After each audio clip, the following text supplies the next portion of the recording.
আসসালামু আলাইকুম।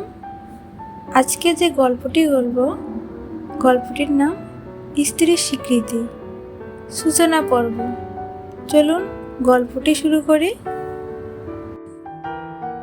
প্রথম যেদিন শ্বশুর বাড়িতে পা রাখলাম, সেদিনই বুঝতে বাকি ছিল না আমার স্বামী আমাকে বাধ্য হয়ে বিয়ে করেছিল, হয়তো বৃদ্ধ বাবা মায়ের কথা রাখতে। বাসর ঘরে সব মেয়ে আশা করে স্বামীর হৃদয় রেঙানো ভালোবাসা পেয়ে নিজের জীবন সার্থক করতে, কিন্তু আমার হয়েছে উল্টো। আমার স্বামী নাম মাহবুব, একটা প্রাইভেট কোম্পানিতে জব করে।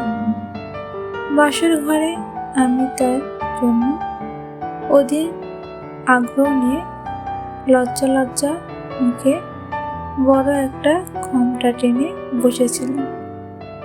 যখন সে ঘরে এলো, আমি আধা আবচাই বুঝতে পারলাম সে পানি খেলো এক গ্লাস ঠক ঠক করে। তারপর আমার পাশে বসে কাঁপা কাঁপা গলায় বলল, আমার সকাল থেকে ভীষণ জ্বর, পাশের ঘরে শুয়েছিলাম, মা জোর করে পাঠিয়ে দিল। আসলে আমি আপনাকে কষ্ট দিতে চাইছি না, যদি অনুমতি দেন আমি এখানে শুতে পারি। আমি হতবাক হয়ে গেলাম কথা শুনে।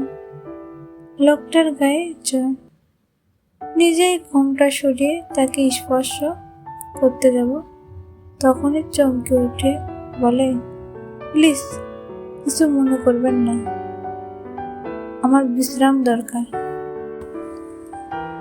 আজকের গল্প এই পর্যন্তই। আমাদের গল্পের পরবর্তী পার্ট পেতে আমাদের চ্যানেলটি সাবস্ক্রাইব করুন। সবাই ভালো থাকুন, সুস্থ থাকুন। আল্লাহ হাফেজ।